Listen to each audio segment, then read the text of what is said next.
Welcome to Pinball Mayhem. Today I'd like to show you my homage to Atari Pong with this custom-made Warlords Pong table.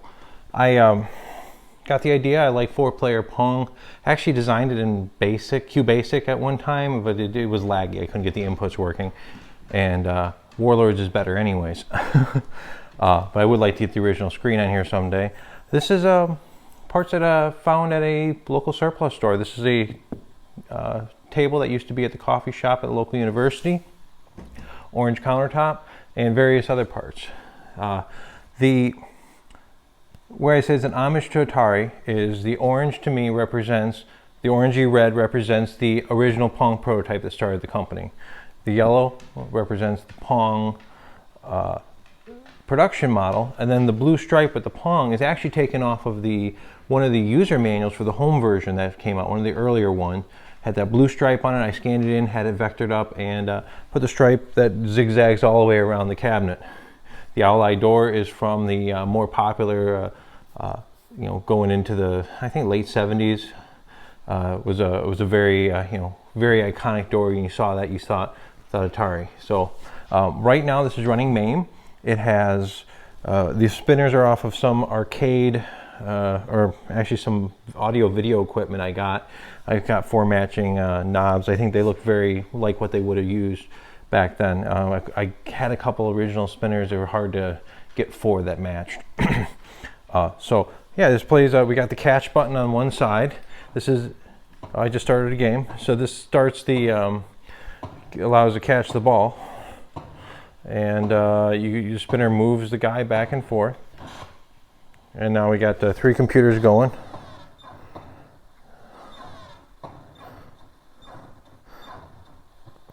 It's actually pretty fun for during a party to play a game of Warlords. It's pretty cool. So the cabinet, I designed the cabinet loosely off of like a Bally Midway style cocktail table, rather than rectangular, one square, to kind of celebrate the fun early Atari round top, square bottom cocktail tables like Breakout would have been in. And so these spinners are simply just, I got an aluminum plate. I got a potentiometer wired into a harness I made, and they're always too short. So to make the knob go on, I used the short style spinner. I got a piece of 1/4-inch hole nylon and just tapped 2 holes and made pretty much a coupler. So I can change this height just by changing an aluminum shaft on the top side. So if I need to pull the spinner off, I can change the height. The glass I did have to have custom made. That was later on. And the screen used to be a CRT, but now it's an LCD routed in with a nice rabbit in order to keep it nice and close to the top. And I have an audio video board. I'll bring the camera in so you can see a little closer what I got going on the inside.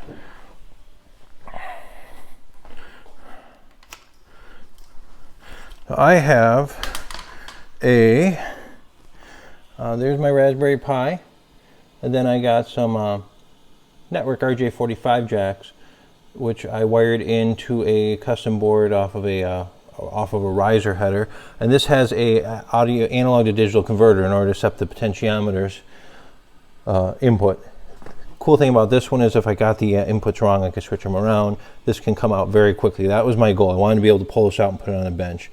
But this is just a riser on a standard Raspberry Pi, and the screen you can see is run by HDMI. Now the audio, got a set of amplified computer speakers.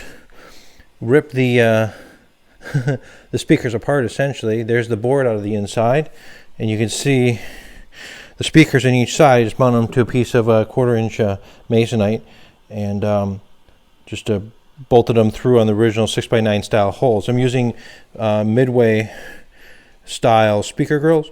Got a pair off of a used game, cleaned them up, painted them real nice.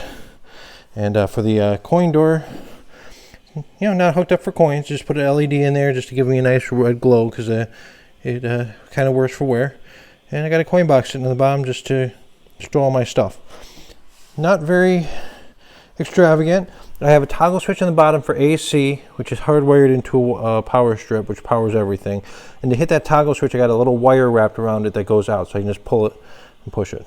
So kind of it was a real fun build for what it is. It's a fun cocktail table, and people really enjoy playing it at the parties. I believe this might even be the original Atari key. Came with the coin door, got it from an operator. Door was in bad shape, everything needed to be polished. Had to cut the seam here, it was bent way open from someone prying it with a screwdriver. Cut it off, re-welded it straight, repainted the door. I did have a midway door in here before, which is a little wider, so I need to fill these holes left by the screws. So that's about it. I think I'll just fill that with melted crayon. But there you have it, held in by original arcade latches, just some piece of metal with some slots drilled on it. Thank you for watching. Look for another midweek video next week.